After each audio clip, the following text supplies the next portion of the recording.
What's good, guys? Charles from Team COG coming here with another post-commentary duel video, post-nationals. Here we are featuring Infernoble with the Flame Swordsman support, and we're here at locals on a good old Sunday, almost said Saturday, good old Sunday, testing it some Vainquish Soul, because this deck I feel like is going to be such a problem in the near future, especially with K9 on the horizon. We see the normal summon Raisin. I do apologize for the glare. Again, just always note, you just can't beat glare all the time. Raisin at Borger, and my only interruption I opened was one Imperm, and it just felt bad. He reveals the Holy Sue, and then reveals the Burger for the Holy Sue. So it's like so I can't like Imperm anything because I know like Burger can just tag out and dodge. So it's like I'm just gonna have to hold this Imperm for my turn. But conveniently enough, for those out there who think Vainquish Soul is a simple deck, it's really not. We go Borger, bounce back the Raisin. If you don't manage your attributes correctly, or if you kind of like mismanage them, you kind of get to like a weird scenario where sometimes you just end on boards like this. But I think my buddy Kyle was telling me he did have the right attributes in hand, but he wasn't counting. I think he had Ash in hand, but he wasn't counting it. He didn't want to give away that knowledge, I think, something along those lines. But we have a pretty good hand, it looks like. So we draw for turn, and we draw into a Turpin, which isn't the best draw, but again, that's kind of the thing of like all, like the Infernoble deck in a sense is like a lot of quote-unquote like level 4 fire starters, essentially fire warriors that can just be paired. But we just go ahead and fire off the Imperm here, targeting the Holy Sue, which should be called Holy Sue. I can't understand Konami's department here. And then we're going to go ahead and activate the Dark Flare Swordsman by sending the Fighting Flame Dragon from our extra deck to the graveyard. So this is pretty much fire warrior, quote-unquote, circular here. We summon him, and I explained to him the effect, you know, summons itself, quick effect, tribute for cost, summon from the deck, right? This card pretty much just says bait Ash Blossom, which is kind of wild. So I'm trying to catch my hand here. I just see the Turpin that we draw. I know I have a Museum in there, so I go and activate the effect Dark Flare Swordsman. It's countered by an Ash Blossom and Joyous Spring with the haste, and that's okay because we do have a follow-up. So then we go and activate Museum effect, pay 12. Don't miss this. I'm not going to lie, paying 12 a long time ago didn't feel too bad, but especially now with Burger being able to burn you for 15, you know, every time it like decides it wants to, is just kind of scary. So we go ahead and add Durandal, and this is kind of like one of the cool things is that I can use Durandal to equip to something. So I attempt to equip Durandal to the Holy Sue, and this right here should potentially force out any form of other interaction if he has another tag out, which I don't know. I know there's Raisin and Ash in his hand, and I think he revealed Zhao Long, but he never summoned the Zhao Long, which was interesting. And I think if we can catch his hand again. So we go ahead and normal summon out the Fighting Flare Swordsman. It gets met with infinite impermanence, which is okay because this card literally eats hand traps. It has two really good effects, and it kind of requires 2 hand traps to answer. Like I said in my deck profile, I said that the Fighting Flame Swordsman here is essentially the closest thing that this deck has to a Neptibus-like card. Like if you compare this deck to like Mermails, this is the closest thing. We end up summoning out the Oliver from her hand, pitching the Turpin, go Chainlink 1, Fighting Flame Swordsman, Chainlink 1, Angelica, Chainlink 2, the Fighting Flame Swordsman to send Salamandra, and then on a new Chain Salamandra to add the Trap. I've opted to play the Traps instead of the Continuous Spell and the Equip Spell, because those cards are good in a way, but there's just, man, every time I read the Continuous Spell, I just read how shortcoming it is of being like a really, really good card, but it's not, sadly. So I decided to play these 2 traps because I think they're better into Drollbug, and they're guaranteed disruptions, even through the like opponent's forms of interaction, which is really nice. So like even like right here, like I got a Book of Moon through this, even if, you know, if he didn't Imperm the first one, I would have got technically two Book of Moons, and if he would have had any sort of answer, any sort of unknowing interactions that I don't know, like in the hand or something like that, to solve Angelica, I still pass on 2 Book of Moons, which can be enough to kind of, you know, slow the game down to keep me in the game, essentially. But we end up going Salamander effect, target Angelica, chain Angelica's effect to dump the Ogier, to summon out a Roland, and then this is pretty much the standard combo in a way here. Even though, like I said, like I feel like Ash and Imperm against this deck, if you know what you're waiting for, and it's kind of interesting that he didn't hold the Imperm for Angelica. Because my buddy Kyle here, we've play tested quite a bit, and he knew that I was on Infernoble, so like he knows like one of the choke points is Angelica, so I'm curious to see why. Because if he didn't, we did have particular, I think we had ways to get around it, especially in the sense of to make a Charles at the bare minimum with Museum and Oliver and stuff like that, but we also would have been backed up by 2 Book of Moon, so again, like the end board would have been pretty much, I think, 1 Charles, maybe like thinking it through, Charles plus 2 Book of Moon, so we've been able to pop either the Holy Sue or Burger, whack over the other one, and then we're ending on a Spell and Trap Negate, a pop, and then 2 of the traps, which is pretty crazy here.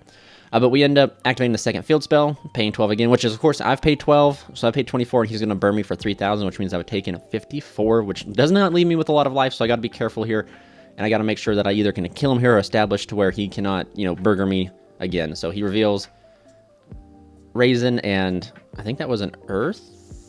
It has to be Raisin. Well, that was interesting. What is? I think Burger has to reveal a fire and an Earth to burn. So maybe it's two Holly Sue. I didn't catch the last one. I thought it was Jiao Long, but I guess I was incorrect. So then we go effect, Chain Link 1, Chain Link 2, equipped here, and then grab out the gear free that we sent with the O gear. And then it's just, this is just the same old thing here. The same old tale as old as time, which is essentially all that we've been doing for a long time, is setting up these same boards but trying to do it better. And I think that the Flare Swordsman and the Flame Swordsman stuff gets us the ability to do it kind of easier. What I mean by that is it gives us we don't really have a strong one-card combo. I mean, you could technically fit in the Boxer package along with the Flame Swordsman stuff by cutting down the Flame Swordsman, like, size. But I don't know. I just feel like the level 4 just does so much that you decide... Like, I feel like you just, at least in these testings here, we want to capitalize on, making stronger 2-card combos, essentially. And I know 1-card combo is the name of the game, and I do agree with you tremendously, but you're never going to truly start with just 1 card in your hand, you know what I mean? So it's like you need to have, like, very powerful 2-card combos that can play through multiple interactions. Even though I do trust, like, this deck, I think, like, so, like, right here, as you guys can see, I'm trying to dig into a way to get to game, and Kyle, my buddy here, is just pointing out, like, yeah, you have lethal here, and I totally forgot about the 500 boost that Museum was giving to the Charleses, like, I was accounting for anything. Was that Raisin and... is that Pantera? But anyway, guys, check out our sponsor, Dueling Guard. Use code COG5 to get 5% off your order. Link will be in the description below. We move on here to game number 2. But as I was saying, I feel like Infernoble's never been the deck that could fight the hand trap, or, like, you could have, like, one card combo. Like, we don't, like, all these other decks out here have multiple 1-card combos. We just had, like, the one, which was Violent Boxer Dempsey and stuff like that. And then everything else was a 2-card combo. So...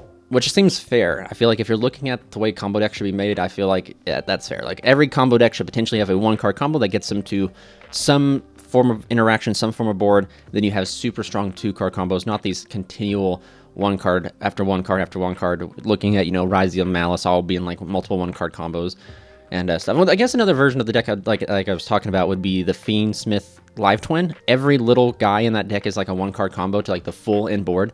And then they can just play, like, 20+ non-engine, which is, like, I don't think that's healthy. I don't think that's a good way to design a deck, because then... But then, like, what is it? The counteraction to that argument is that then they brick, right? Because then I've played against Live Twin so many times that I see my buddy Kyle here messing up, revealing to summon Holly Sue, but summoning out the Mad Love. That'd be kind of crazy. But yeah, you see these decks have the ability to play that much non-engine, but then they brick on it. So it looks like he reveals us Ash and the Imperm, so I decide to respond... Not Imperm, Mad Love, wow. I respond with Imperm. He reveals Ash and Mad Love. I respond with Imperm onto the Holly Sue to go ahead and stop that. And then, what's the... I don't know. So he's going to go ahead and link off the Holly Sue to go into the Rock of the Vanquisher, which is still pretty good. The darn Glare, man. I just can't beat it. So I attempt to go Effective Veiler here. And the reason I play Effective Veiler is so it can get met by Call by the Grave. But the reason I play Effective Veiler in this list is because... you need a level 1 tuner, and then you can pretty much get a level 4 on field without making your normal summon with the new Flame Swordsman stuff. So I wanted a level 1 tuner hand trap that had served multiple purposes of interacting with my opponent, and then worst case being a normal summon to synchro into Angelica. And that's where we are with the Imperm here. I actually am playing like Nibiru too, but I think Nibiru is going to be taken out and be put in for the Mulchummy, because again, you just need more. Mulchummy is just way better. And then you post side, you can side into like more stuff and everything like that for going second, but we weren't really testing side decks and stuff like that.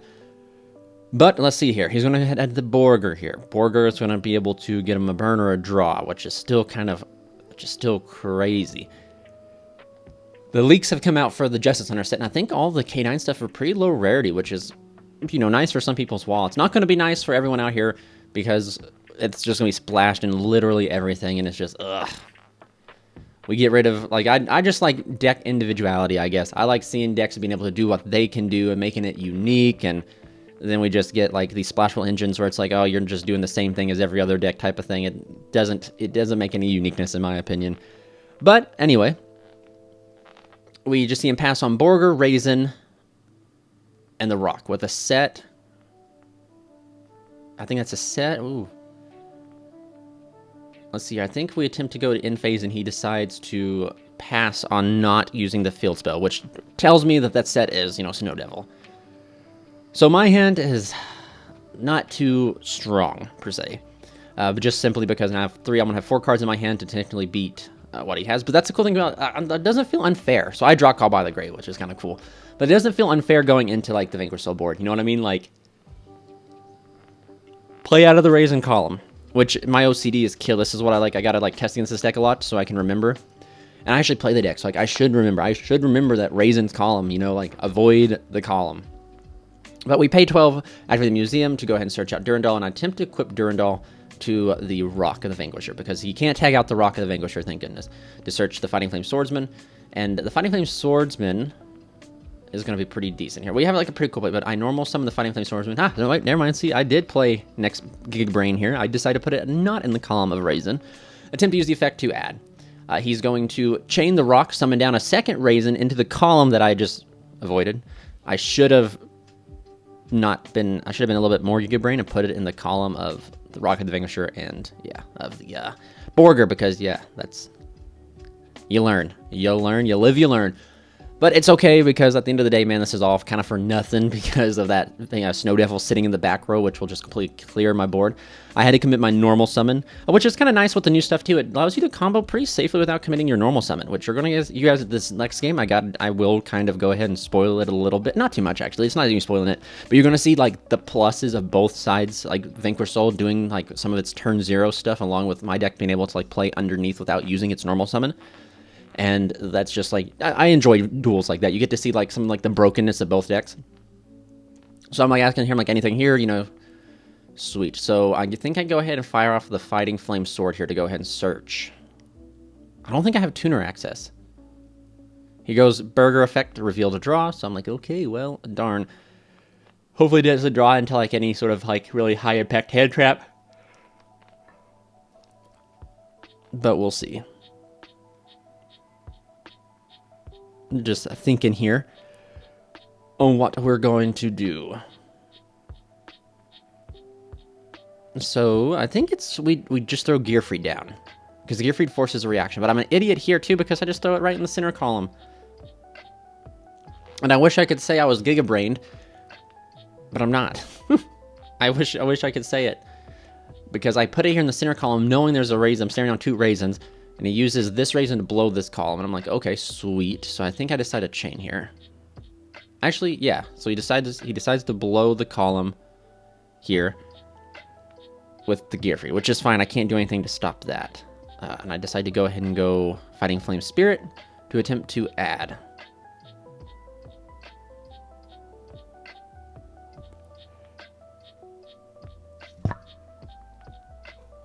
Which I don't know. I'm just explaining to him the 3 things that the Fighting Flame Spirit does. Fighting Flame Sword, excuse me. The Fighting Flame Sword. I'm trying to explain to him, like, it does 3 things, but I'm choosing to use the search effect. I think he chains Ash here, and I smack down this Call by the Grey with Ferocity. And then he chains Caesar. Pretty sure that's Caesar. No, it's Borger. Okay. So he chains the Borger. So now I have to face I'm facing on 2 Borgers, which is detrimental because of the Rock being out there. Because in order for me to, you know, start clearing this board, because I started seeing a line, I was like, okay, so I'm denied. I don't have any way to play into the Infernoble stuff. But now, like, as that's why I stumbled there for a second, looking like I technically did. I had a 1-card Museum or Heritage of Chalice is like a 1-card combo going second with, but I just did it wrong. I kind of gun-hoed into the Fighting Flame line. You go Ogier effect to dump the Turpin overlay. Yeah, so I did have combo into the Infernoble stuff, but I decided to go for this way here. So I go ahead and activate the Fighting Flame Sword, sending the Fighting Flame Dragon, or Dark Flare Swordsman, sending the Fighting Flame Dragon, summoning out the Flare Swordsman, and I was like, anything here. Because I go into, here's the plan if the Rock wasn't there. Now the Rock is being glared out. Everything I have is gaining 500, so I was like, I gotta attack the biggest monsters before I get there. So the goal was to attack into a Raisin. So I'll attack into a Borger here, and that's sadly all that I can kind of do. Believe it. So this tagging out into this Borger was really cool. Like, good on my buddy Kyle. I don't know if he saw this coming or not, but the plan would be, you know, attack into a Raisin, go into Hida, bring back his Raisin, climb up into Promethean into Ambloel. So then my end board is at least something at the bare minimum. But we decide to try and play a little bit further into this board. I'll go ahead and go into use the Dark Flare Swordsman, tag out into the Salamander with Chain there. And then I'm going to be able to link off into, like, I think SP Little Knight. I think SP... I think this is all the plan. I'm not locked into warriors or anything like that, conveniently. I just take no battle damage, and I can only attack with the warrior monsters due to the Dark Flare Swordsman. But he's really holding on to the Snow Devil back here. And I'm just like, oh my goodness. So I got to try a way to force that, but I just don't think I'm going to be able to get to it. So we go ahead and summon out Little Knight here. It kind of sucks. Exodex is so tight that I have to use Little Knight here kind of as like a throwaway, and you really hate to see it because it's like one of the few links you can make underneath your warrior lock that you get locked into by either Museum or using Ricky Ardetto. And yeah, so we have to use it here. I don't even know what I'd cut, because like if you cut out the Relinquish Enema, which I play because it is like the only card that like works with Ricky Ardetto plus like any access to Museum, which you would think it doesn't come up a lot, but it comes up more than you think. So if you get rid of that, then you just like if you open Ricky Ardetto, Museum, or Heritage of the Chalice, or something like that, and those two card combinations, like it's just a dead hand. And I tried to like make sure like my deck doesn't have a lot of like dead hands that it can help. But we go and activate Turpin, special summon itself out, and so yeah, I don't know what if you could even have space to fit in like a throwaway link. Maybe you could like get rid of Baguska. I know someone in the comment section has been saying, you know, get rid of Dempsey, you don't need Dempsey anymore, and I don't think that's true at all. Dempsey is literally one of the best Fire Warrior support that we have, and this list can still successfully make rank 4s pretty easily. So I do not think getting rid of Dempsey is the correct call. I don't even know what you'd, like I said, I don't even know what you'd even get rid of, because there's not that much flex space. I mean, technically, you could probably get rid of Amblo Whale in exchange, but it's just like Amblo Whale provides like layered disruption. You know what I mean? So like you could probably get rid of Amblo Whale for like the Ferocious Flame Swordsman, and then use the Ferocious Flame Swordsman here instead of like the SP Little Knight, climb up this direction. But then, like I said, you're not getting max value out of your standard combo sequencing because you're not getting the Amblo Whale Reborn, the Amblo Whale Pop, and stuff like that. So I don't know. And Hida can be used in some instances, but some of these cards have to equip to a warrior, like all the Infernobles in the graveyard, the Salamandra, they have to equip to a warrior, and Hida sadly is a spellcaster, so you can't use that. So I was contemplating here, I was like trying to calculate, I was like, is there any way for me to get to Amblowell and leave Gearfried on the field? So that's why you see me a little bit hesitating here, because I'm like just looking, I was like, man, is there any way that I can keep Gearfried on the field? Because I have Salamandra with Chain down there as well. So I was like, I was like just thinking, I was like, can I get to Amblo, Gearfried, Salamandra Chain? I was like, that's with Promethean in the graveyard. I was like, that's not terrible. But sadly, we just could not get to it. So I had to use this into Amblowell. But so here's the thing, right? So if we linked off into right in that situation, what would we have, like, I guess, yeah. So like you lose. Yeah, it just becomes difficult. Like the extra deck space is so tight in this deck, especially since like you have to use your extra deck to kind of like compensate for the lack of the bridging with the Flame Swordsman stuff, because we all know that the Infernoble side can always get to Angelica, but the Flame Swordsman stuff doesn't by itself get to Angelica, which is sad, but I mean, it is what it is. So you have to compensate for that using the extra spots in your extra deck, but again, this is, like, this isn't like terrible, I guess, you know what I mean? So like technically I got a Book of Moon, but that's also something I want to bring up. So since I had to move into SP Little Knight, right? When Amblowell gets destroyed by the princess, Amblowell gets the ability to summon out something, but by the time Promethean comes out, Promethean's on the field, so you're fire locked. So at least if you were playing the Ferocious Flame Swordsman as a weather warrior target, you could float that out because it's fire. It'd be able to be summoned out because Promethean locks you into fires. You'd be able to summon out the Ferocious Flame Swordsman, and then he gives, I think, everything a boost. That's been a long time since I've even seen the card, but he gives everything a boost, or some sort of like boost is given, and then if he's destroyed by battle, you get to add something. So again, it's like a weaker it's a warrior-esque Hida in a way. But I'm really excited for that Leviathan. I think that's what it's called. It's a part of like the Flame Tongue series we kind of had coming. I'm very curious to see if that card can be utilized in any sort of like combo sequences, just because I want to like see if you can use it, because I want to know the combo lines and stuff like that, because that card kind of seems cracked on paper, but it requires, I think, too much. 2 monsters to make it, plus a third to be able to sack off. Then you got to get, and if you're going to like truly use it, you got to kind of get like Ricky Ardetto into rotation. So maybe there's like some 2-card combos with like the Boxer stuff, which the Boxer does put like 3 bodies on the field. So maybe there's like the Boxer plus some sort of extender, you know what I mean? Maybe Boxer plus Renault gets you, there's like some sort of like Angelica sequence underneath that. But anyway, we decided to try and book a Moon card. There's just too much Vanquish player has here. So we attempt to go Promethean here, target, he chains to Caesar, so, I think that's Caesar's touchdown. Yeah, Caesar can't be destroyed, so we come out here, and I put the Promethean right in the damn Raisin column. Again, do you guys remember watching my streams a little bit ago? I would always play into the imperm column, just out of like, I'd even like mentally recognize the imperm column, be like, I should not play here, and then continue to play into the imperm column.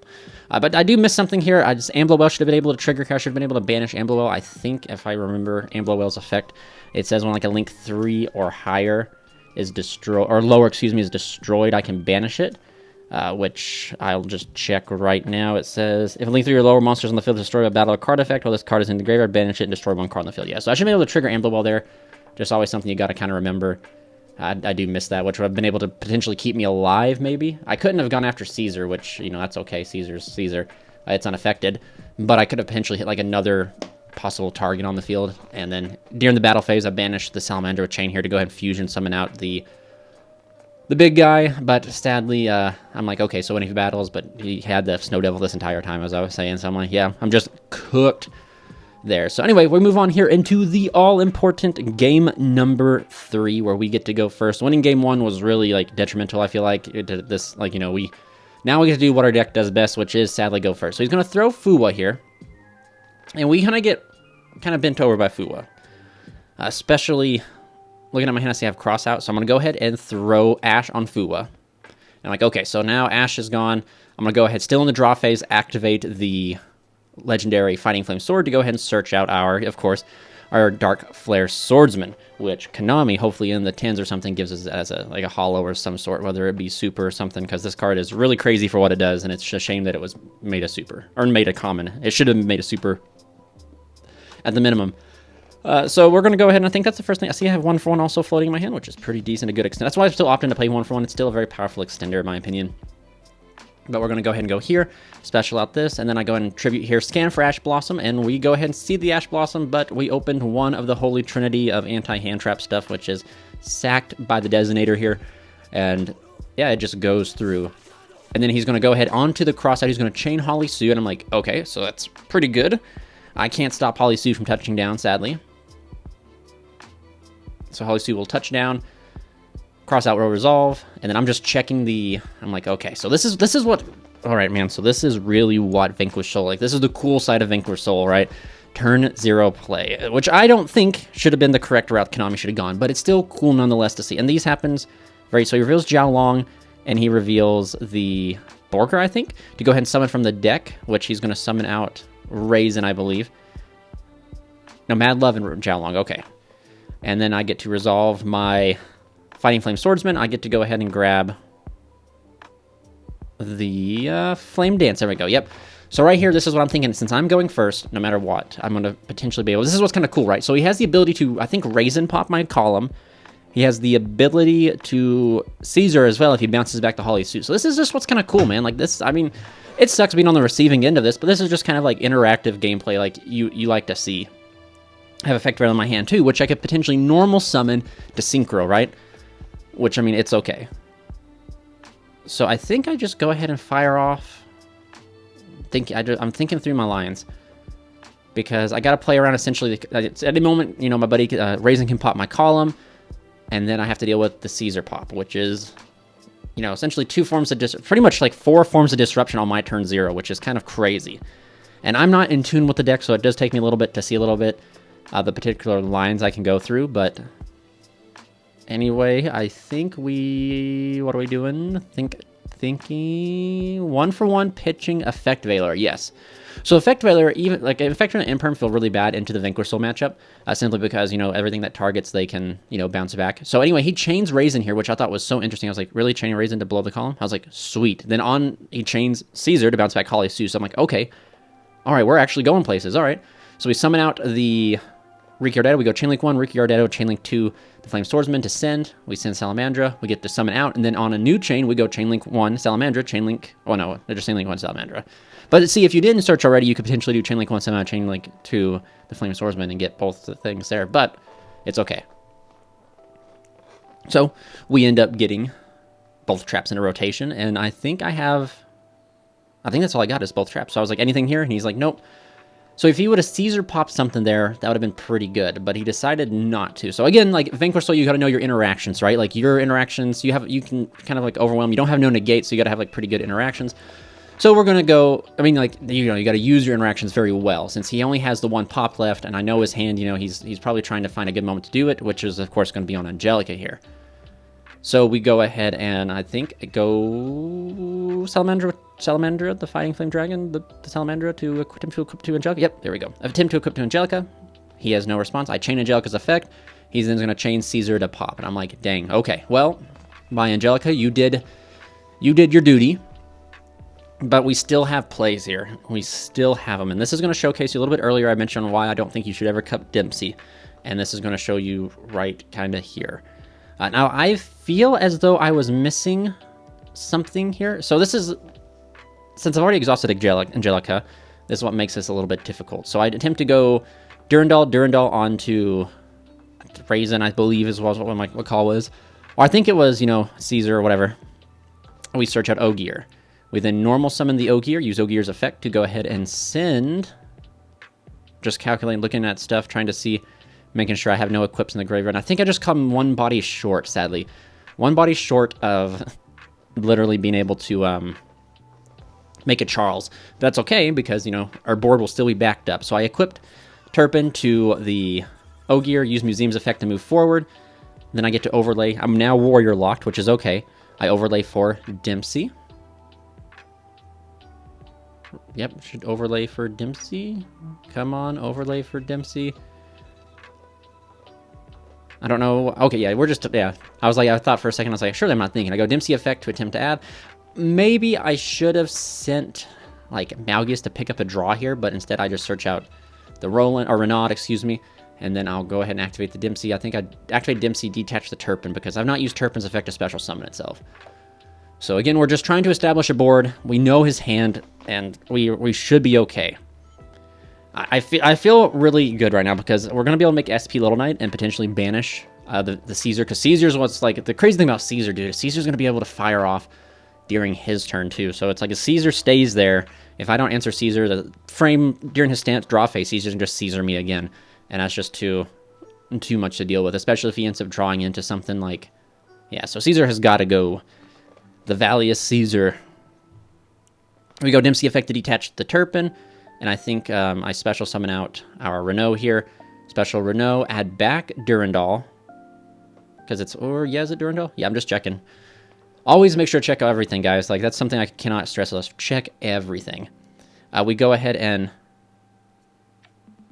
link here into our SP Little Knight. Go SP Little Knight effect. And set 2. So I guess I opted not to use Turpin in the graveyard yet. I guess I just wanted to hold the Durandal for follow-up, which I mean is not too bad. So we have Raisin, and we know every card in his hand, so we know there's no Caesar up there, so we should be able to do it. So he activates Holly Sue, revealing Xiaolong. I think here I'd chain Little Knight to go ahead and get it off the field. Little Knight target the Raisin to go ahead and get rid of it. Summon out the Holly Sue. And then this is where I'm thinking. So I'm in a weird situation where he has not normal summon, so I want him to commit his normal summon before I decide to interact with the Holly Sue. And I know he has all the attributes in his hand now to be able to fire off Holly Sue, and he decides to use Holly Sue to reveal 2, and I'm like, that's fine. Reveal 2. So he'll reveal 2, summon from the deck, and then I think if he wants to, he can trigger the Xiaolong here. And I'm just thinking, you know, essentially, I can't use Salamandra Chain yet, so essentially I got to use the Flame Swords Dance on the special summon. So he summons out Raisin, he goes Chainlink 1 Raisin, Chainlink 2 Xiaolong, and then I go Chainlink 3 the Flame Sword Dance to attempt to Book a Moon the Rosin. Because Rosin's a normal summon, right? So like I was kind of thinking, I was like, okay, I can keep him off of a normal summon. So we summon out the Flame Swordsman, and then we'll Book a Moon, I believe. Hopefully I go for the Rosin. Rosin can search and add him, because if any of the cards he adds back, so he adds back Borger, yep. So now I know every card in his hand also. So we'll book the Rosin, so that way he has to bounce back the, well, Holly Sue or the John. So he goes, Borger, target the Holy Sue. I decide to chain Salamandra Chain. Now that I know what's in his hand, I decide to equip and then Book a Moon, and then so we were curious on this, but we're pretty sure that if the Holly Sue's flip face down, it will not return back. And if that's the case, then this is good. But however, comment down below if you guys know the ruling on it. We thought we were for sure. That's why we were asking actually right here. Or like, if I flip it face down, does it still get bounced back to hand? you know, if it's in the response. I was like, I feel like it doesn't, but, you know, and maybe the card resolves as much as possible, trying to bounce it back. But I was like, maybe it doesn't know when it flips face down that it's a Vanquish Soul. I don't know. So yeah, comment down below. You guys who maybe know can clarify that ruling there, because then, you know, we're still sitting in a pretty good spot. Conveniently enough, the Flame Swordsman, who is literally just a vanilla fusion monster, is pretty big now. He's gaining 1,200. So he goes into Typhon. I was like, oh, well, can't stop Typhon. Sadly, I'm about to get, you know, yoinked by Typhon. We go ahead and detach from Typhon, shuffle back the Flame Swordsman, Salamander Chain falls out. And this could be detrimental in a way, because shuffling back the Flame Swordsman gets rid of my ability to fuse into the Ultimate Flame Swordsman for, like, follow-up. But it's definitely not hard, especially with me having Durandal in hand and having the ability to, like, essentially equip and then move forward and, you know, stuff like that. Like, I have a lot of avenues to play through this. Essentially, I gotta solve the Typhon, because Typhon is going to be an issue, because I can't even link in, you know, not really an issue, but, like, I can't activate, like, Gear Freeze. I have to, you know, do different things. So I end up ripping a Rhoda, and I grab the Fighting Flame Swordsman. Typhon is just, it's definitely not difficult. Hopefully I'm not making it sound like, oh, Typhon's the end of the world. It's really not. It's just, I got to keep in mind that, you know, like, I can't just climb up into, like, Charles the Great, because then Charles the Great will not be able to equip and become Emperor Charles. So, like, I got to just solve this guy pretty... And I have multiple ways. Like, even right here, I go, you know, summon up Fighting Flame Swordsman. Fighting Flame Swordsman could potentially add me the Fighting Flame Sword, and then I could literally just go Battle Phase, pop. But I want to end it here. That's the thing, though, is, like, Vanquish Soul is a deck that kind of scares me, that they can kind of steamroll out of... Or just steamroll, especially if they start getting the right attributes. So I just want to solve the deck, you know, answer it here. Like, I have the ability, I'm going to do it. So I'm going to equip Durandal to the Fighting Flame Sword, use Durandal's effect to add the Renault. I believe we go Renault effect, special itself, add back the Dark Flare Swordsman. Name escaped me. And then we can use Dark Flare to send the Flame Swordsman, and then we can shuffle... No, wait. No, we're smart. We're a little bit smarter than this. So we're going to go ahead and special summon out Renault, add back, I think, the Dark Flare Swordsman, because we can OTK with the Ultimate Flame Swordsman, which is really cool. Or do I just add back Ricky Ardetto? Is that what I'm looking at? Why would I add back Ricky Ardetto? I'm just a little bit tomfooled here. Thinking my plays here. So yeah, so I think he attempts to go Borger, target the Raisin. So now I'm like, okay. Now I'm caught up here. I was too hyper-focused on what I was doing. So I'm thinking right here, I'm like, okay, so if I use SP, I can go ahead and solve the Typhon here with SP, right? That's like my thought. Is I can solve Typhon with SP, period, or I can just keep him, the Borger, in the hand. Simply because Raisin... And so I choose Raisin. So I go Banish, Borger stays in the hand. Typhon's still kind of holding the line here. And I do add back Ricky Ardetto. Okay, so that's okay. Oh, I think I have Flare. Yeah, never mind. I have the Dark Flare Swordsman in my hand, it looks like. So I'm just, again, trying to think. I'm not so in tune with decks, because I haven't played this deck for quite a while. I did a lot of testing with it, but, like, this is, like, I do way better with cards in hand type of testing. So we end up making Roland go Chainlink 1, Roland, Chainlink 2, Flare Swordsman, or Fighting Flame Swordsman to go ahead and send the... Go ahead and dump the Flame Swordsman. We go ahead and banish Salamander with Chain to go ahead and fuse, which is really cool to do. I really like this aspect. And that's something else that I want people to understand is, like, we lost a lot. Like, the Flame Swordsman package doesn't give us a one-card combo, but it gives us a lot more utility. Like, being able to have, like, the ability, like, this kill shot that, you know, like, for turn 3 or game, you know, turn 3 is insane. So we fire off Dark Flare Swordsman, sending the equip card, or sending the Fighting Flame Dragon from the extra deck, so then that can equip to the guy here. So I go ahead and equip the Ogier to the Ultimate Fighting Flame Swordsman, and then we can special summon out our Turpin from the graveyard that we opted not to use, so we have a monster equipped, make Charles. Charles is 35, so I think we just go Battle Phase. We have enough here for lethal, because we just go Battle Phase, Charles whacking the Typhon, and then we can... Yeah, USS was here. So Charles whacking the Typhon. Typhon gets destroyed. We go the Fighting Flame Dragon effect to equip to the Ultimate Flame Swordsman. Charles effect will trigger because a card became equipped. We'll go ahead and destroy that card there. And then the Ultimate Flame Swordsman is a quick effect since it's equipped to target a card on the field and destroy monster field, destroy it, burn for 5, and then Ultimate Flame Swordsman can attack twice and double his battle damage for game.